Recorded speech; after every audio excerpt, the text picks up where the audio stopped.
Você sabia que o câncer de mama é o que mais mata no Brasil? E as regiões sul e sudeste são as regiões com as taxas mais altas? Para o ano de 2025, são estimados mais de 70 mil novos casos, segundo o Instituto Nacional do Câncer, o INCA. Hábitos saudáveis, autoexames são fatores importantíssimos para a prevenção e cuidado da doença. Para falar sobre esse assunto importante, nós recebemos no programa o mastologista doutor Daniel Butrus. Doutor, seja muito bem-vindo à nossa casa mais uma vez, doutor. Como vai? Seja bem-vindo, doutor. Um abraço. Tudo bem? Tudo ótimo. Muito obrigado. Doutor, quando eu fico olhando o seu Instagram, eu fico olhando todas as coisas e eu falo, pronto, eu tenho que parar, porque eu fico bem emocionada, porque é um tipo de diagnóstico, né, que quando a gente fala de câncer, ainda é muito difícil pra gente aceitar, é desafiador, porque a gente fica com aquela coisa meio que de sentença, né, doutor? E para as mulheres é muito complexo, porque é muita coisa que passa na cabeça quando você recebe um diagnóstico desse. Ainda é muito comum, doutor, existe uma idade específica para isso? Esse tema é ótimo. Primeiro tem que desmistificar, né? De fato não é uma sentença. O problema é que o que acaba veiculando são as notícias ruins, mas a maioria é boa, tá certo? É o nome que assusta muito homens ou mulheres, ninguém quer ouvir a palavra câncer, né? Mas, como eu já disse aqui nesse programa antes, é algo que a gente cuida com muito gosto, muito carinho. Sou muito feliz cuidando de câncer de mama, porque existe uma grande possibilidade de felicidade pós-diagnóstico. Então, é longe de ser uma sentença. E existe uma idade, doutor, que geralmente acontece mais? Quanto maior a idade, maior o risco. Por que a população tem mais câncer de mama? Porque ela está envelhecendo. Tá. Quanto mais tempo uma mulher viver, mais o risco para ter câncer de mama. Quanto mais tempo um homem viver, maior o risco para ter câncer de próstata e por aí vai. Agora, tem ocorrido um aumento de prevalência em pacientes jovens? Sim, tem ocorrido. Por quê? Provavelmente por conta do estilo de vida. O que a gente come, o que a gente faz. Isso pode prevenir a doença, doutor? Muito, muito. Hoje, quando a gente fala em prevenção de doença, prevenção primária é o que eu faço para evitar que a doença ocorra. O que eu faço para evitar ter câncer de mama? Estilo de vida saudável. 80% dos casos de câncer de mama são vinculados ao seu estilo de vida. 20% é genético. Então tem muito a ver. Muito. E as pessoas não estão se alimentando bem, não estão dormindo bem, né, doutor? Tem muita coisa que não está muito bem. A nossa saúde mental, que eu acho que isso faz uma diferença muito grande também. Tem muita coisa envolvida. As pessoas não se alimentam bem por dois motivos. Um, porque não querem, ou porque não sabem. E outro, porque talvez a gente coma um monte de coisa que a gente acha que é saudável e não é. Então, isso, acho que a gente ficaria uma semana aqui debatendo sobre alimentação saudável. Eu faço alimentação saudável, então me mostra o que você come. Eu desembalo isso, eu compro isso no supermercado, eu guardo isso na despensa. Talvez não seja. Talvez o saudável tenha perdido um pouco o valor. E, doutor, quanto é importante a gente fazer os exames? Porque nós mulheres, às vezes, ficamos com aquele medo de fazer a mamografia, por exemplo, né? Eu falo assim, mas eu já faço sempre os exames anuais, será que eu preciso fazer a mamografia? Eu queria que o senhor falasse a importância disso. O único exame que muda mortalidade para câncer de mama chama-se mamografia. Nenhum outro exame, autoexame não muda, ultrassom não muda, ressonância não muda, mamografia muda. Porque cria-se uma confusão, né? Mas mamografia é prevenção? É, prevenção secundária. Eu já tenho a doença, mas eu não sei que eu tenho. Então eu faço o diagnóstico dela enquanto não palpável. Mamografia, a partir dos 40 anos. Uma vez por ano, a partir dos 40 anos. Esse é o protocolo ideal. E, doutora, eu já vou para uma pergunta de mito e verdade, falando sobre isso mesmo. Aí o doutor já pega a plaquinha. Quando a gente fala do exame, as pessoas falam assim, mas tem radiação, isso também não pode causar o câncer. Isso é mito ou verdade, doutor? Posso pegar a sua também? Porque pode. Essa é muito importante. Essa é importantíssima. Essa merece 2 mitos, assim, ó. 2 mitos? Sim, 2 mitos. A mamografia, embora seja um exame de raio-x, ela emite muito pouca radiação, tanto para a mama quanto para a tireoide. Então, não exige nenhum tipo de preocupação em relação à radiação na mama e também não exige uma proteção para a tireoide. O que acontece é que opiniões pessoais e não científicas hoje invadem as nossas redes sociais. E são informações, às vezes, um pouco irresponsáveis. Por quê? Porque quando você fala para uma mulher, não faça mamografia porque ela vai te causar um mal, talvez essa mulher um dia faça um diagnóstico tardio de câncer de mama. E aquela doença que um dia seria curável, talvez não seja. Talvez. Então a mamografia, ela muda a sobrevida. Com certeza. E aí, falando de mito e verdade ainda, doutor, tem uma que eu já ouvi muito. O desodorante, né? Quando a gente usa, ele também pode causar o câncer? Eu peço, por favor, que usem desodorante. Por favor, né, Num doutor? país tropical é fundamental. Isso é mito. Boa. Mito. Mas eu acho que a gente pode explicar algumas coisas importantes. Desodorante não causa câncer de mama. Quem estuda mais não fala do desodorante, fala do alumínio. É o alumínio do desodorante. O que os estudos atuais dizem? Olha, nunca se comprovou que o alumínio leva a câncer de mama. Tá. Mas, cada vez mais o uso de químicos aumenta a possibilidade de alguma coisa. Então, para câncer de mama não ocorre. Agora, eu não sei se daqui 10 anos, se Nossa Senhora Aparecida me permitir voltar aqui no programa de vocês, se esse mito continuará sendo mito. Entendi. Agora, tem como fugir? Não tem. Essa é a grande questão. Vou parar de usar desodorante à base de alumínio. Vai usar o quê? Vai comprar onde? Será que o que você vai comprar é mais eficaz? Não sei. Então, eu acho que é o tipo de informação que vale a pena utilizar. Utilize sem medo. Sem medo. A gente pediu, doutor, para as mulheres fazerem algumas perguntas para o senhor, porque como é um tema que a gente gosta de fazer aqui, e elas fizeram para o nosso Instagram. Podemos já colocar, Andresa, as primeiras perguntinhas? Então, vamos lá para a nossa primeira pergunta. Bora lá para a primeira perguntinha para o doutor, vamos ver aqui. Minha mãe já teve câncer de mama e minha irmã retirou um nódulo. Tenho 47 anos, corro risco? Sueli Batista, Santana do Parnaíba. Obrigado, Sueli, pela pergunta, viu? E aí, doutor? Ótima pergunta da Sueli. São coisas diferentes. Primeiro, minha mãe teve câncer de mama. Vamos falar da mãe dela. Com quantos anos? Qual tipo de tumor? Era um tumor agressivo? Era um tumor hormonal? E aí depende da estratificação para eu entender do risco. Tá. Voltando no que eu falei no início da nossa conversa, 20% dos tumores são genéticos. Quais são os tumores que devem ser genéticos? Tumores que ocorreram em pacientes muito jovens, em mulheres abaixo dos 40, abaixo dos 45 anos, com tipos de câncer de mama muito agressivos. Eles são raros.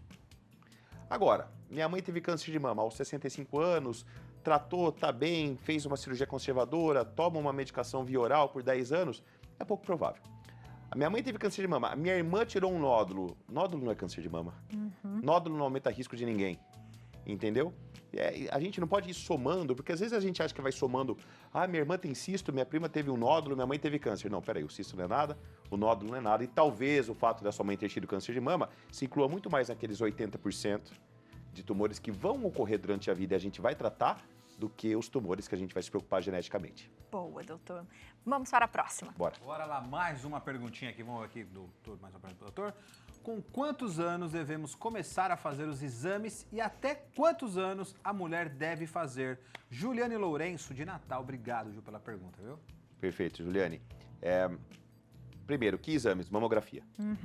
Qual que é a agenda da mulher para câncer de mama, para prevenção? Autoexame sempre, a partir dos 20 anos, mensalmente. Sempre pós-menstruação, onde as mamas não estão tão doloridas. E para aquelas que não menstruam, mais uma vez por mês. Então, você vai fazer o seu autoexame mensal. E, obrigatoriamente, a sua mamografia anual a partir dos 40 anos. Tá. Mas, doutor, no SUS não faz a partir dos 40. No SUS não faz a partir dos 40. Existe um protocolo SUS que fala que é a partir dos 50, de 2 em 2 anos. E existe um protocolo ideal da Sociedade Brasileira de Mastologia, da qual eu faço parte, que fala que é anual a partir dos 40. Qual é a verdade? O SUS preconiza a partir dos 50, porém, 30% dos casos no Brasil se encontram entre 40 e 50 anos. Então é uma população que deve ser rastreada. Se você tiver a oportunidade de fazer a sua mamografia anual a partir dos 40 anos, é o melhor protocolo. Tá. Se você não tiver a oportunidade, faça a bienal a partir dos 50, que é o protocolo que o SUS oferece. Até quando? Até quando você tiver uma perspectiva de vida. Não vou pegar uma senhora debilitada, independente da idade, tirá-la da cama e levá-la para fazer uma mamografia agora. Se você tem 90 anos e está chutando bola, Não custa, faça a sua mamografia. Tem o que fazer, Tem que ter essa prevenção, né, doutor? Porque pode acontecer em qualquer fase da nossa vida. em qualquer fase. Quanto mais idade, maior o risco. Então tem que fazer mesmo. Tem que fazer. Próxima pergunta. Boa, doutor, é muito bom. Bom, vamos ver. Quanto tempo após o câncer de mama é seguro engravidar? Daiane Grelha, uruguaiana. Obrigado, Daiane, pela pergunta, viu? Bem legal essa pergunta, doutor. Essa pergunta é maravilhosa. E ela é muito atual. Em dezembro agora teve o Congresso Americano de Câncer de Mama, né? Que é o maior congresso do mundo. E as informações que vêm são muito legais. Porque antigamente as mulheres falavam assim, não posso engravidar, preciso esperar 5 anos. Hoje, a partir de 18 meses, depois do tratamento, você está liberada para engravidar. E engravidar, os estudos demonstram que parece que a mulher que engravida depois do câncer de mama protege. Serve como se fosse um tratamento. Legal isso. É muito legal essa informação. Que bonito. Muito bonito. Então, a gravidez pós-câncer de mama é possível e deve ser incentivada no momento correto. 1 ano e meio depois do tratamento, Nossa, que bonito programe-se. isso, doutor. Sim. Quando que a gente sabe que você está curado de um câncer, doutor? Essa pergunta é muito dura. Porque na cabeça do médico a gente considera 5 anos. Na cabeça da mulher talvez ela nunca considere, porque ela sempre tem aquele receio. E aí depende muito da relação que você tem com o seu mastologista, de como que você é abordada. Porque você sempre tem aquele receio, será que voltou? Eu tô com dor de cabeça, será que é alguma coisa? Eu tô com a unha encravada, será que é alguma coisa? E aí depende muito do trabalho que é feito com essa paciente. Cientificamente, 5 anos sem a doença, a gente considera que você está praticamente de alta. 10 anos tem oncologista que dá alta. Eu não dou alta para minhas pacientes. Eu falo para elas, eu não vou dar alta porque eu não aguento de saudade de você. Que E bonitinho. daí elas também falam, então eu não vou embora, então continue comigo. Mas a questão de cura, hoje, quanto menor o tumor, maior a possibilidade de cura. O paciente sai curada pós-tratamento. Que maravilha isso. Tem mais uma perguntinha, vamos lá? Temos mais uma perguntinha para o doutor, vamos ver aqui. A mulher que amamenta corre menos risco de desenvolver câncer? Cristiane de Uberaba, obrigado, Cristiane, pela pergunta. Sim, diminui o risco, mas não é uma diminuição que te possibilite não fazer prevenção. Eu amamentei e não vou fazer mamografia. Não tem nada a ver. Do ponto de vista epidemiológico, ou seja, quando a gente estuda milhares de mulheres, a gente consegue entender que aquelas mulheres que amamentaram têm um risco um pouco menor, mas elas acabam incluindo num grupo de rastreamento habitual. Não é algo decisivo, né, doutor? Não é algo decisivo. Essa é a palavra, não é decisivo. Doutor, quando a gente fala de tratamentos, eu acho que é o que as pessoas às vezes têm mais receios, né? Será que eu vou fazer um tratamento e será que ele vai ser agressivo? Será que é uma quimioterapia, uma rádio? Quais são as formas de tratamento que a gente pode fazer, doutor? Pergunta excelente. Quando a gente trata de câncer de mama, a gente pensa em 2 pilares. Primeiro, cuidar da mama. Tá. A gente chama de tratamento local, loco-regional, mama, axila. Isso inclui cirurgia, radioterapia. Tem a segunda parte do tratamento, que chama-se tratamento sistêmico, tratar o corpo, possíveis células circulantes. E daí existem milhares de possibilidades. Quimioterapia, endocrinoterapia, terapia-alvo, imunoterapia, cada vez mais novas terapias. O tratamento de câncer de mama hoje, embora o câncer de mama esteja aumentando a prevalência, o tratamento cada vez mais eficaz. Que bom. É uma guerra. Eles aumentam a prevalência, a gente aumenta o tratamento. As perspectivas são ótimas. Que bom, doutor, que bom. E isso é individual, né? Depende de cada caso. Cada mulher é uma mulher, cada caso é um caso. Cada tratamento é absolutamente diferente do outro. Às vezes até parece. Mas parece. Não, não é. O seu é o seu. Boa. Por isso que a conduta tem que ser individual. E, doutor, tem uma frase que eu cheguei a ouvir até, né, por causa do que meu pai passou, quando a gente fala de tratamento paliativo. É algo que dói um pouco a gente ouvir. O que significa um tratamento paliativo, doutor? Não deve doer. Essa palavra, ela ainda é uma palavra, ela precisa ser desmistificada. Boa. O tratamento paliativo, ele é fundamental. O tratamento paliativo é assim. Olha, o tratamento que eu vou te oferecer talvez não tenha possibilidade de cura, mas ele vai ter grandes possibilidades de trazer felicidade. O tratamento paliativo, às vezes, pode durar décadas. Hoje, eu posso ter uma paciente com câncer de mama e uma metástase óssea, por exemplo, onde a perspectiva de vida é imensa. Então, eu preciso cuidar dessa mulher. Cuidados paliativos. Evitar dor, evitar ganho de peso, trazer felicidade, melhorar a qualidade de sono, proporcionar atividade física segura e uma porção de outras coisas. Isso é um tipo. Agora, existem os cuidados paliativos no momento da morte. Existem os cuidados paliativos onde a paciente está, de fato, para morrer. Existem muitos cuidados a serem feitos. Não é um abandono, muito pelo contrário. Até o ponto de falar assim, vamos para casa. Vamos com a sua família em casa. É isso. Mas você tem que ter essa sensibilidade. Sensibilidade do médico de falar assim, não tem mais o que fazer. Mas não é que não tem mais o que fazer porque eu estou te abandonando. Não. É porque qualquer tratamento que eu faça vai te trazer prejuízo. Então a gente tem que buscar o seu sorriso no momento mais difícil. É possível, é muito doloroso. Muito doloroso. Eu passei nas últimas 2 semanas por 2 casos muito dolorosos para mim. A ponto de me fazer, assim, repensar os meus próprios sentimentos. Mas a gente tem que ir em busca. É isso. E sobre isso, doutor, o senhor falou uma frase que eu fiquei pensando muito sobre o tema e acho que é algo que é difícil às vezes para a profissão, que a gente acho que passa um pouco por isso também, que é a compaixão e a empatia. Como é que a gente consegue, doutor, não ter empatia, às vezes, com um paciente que a gente acaba cuidando dele todo dia e você acaba se envolvendo com aquilo? Qual que é a diferença, doutor? Como que a gente consegue isso?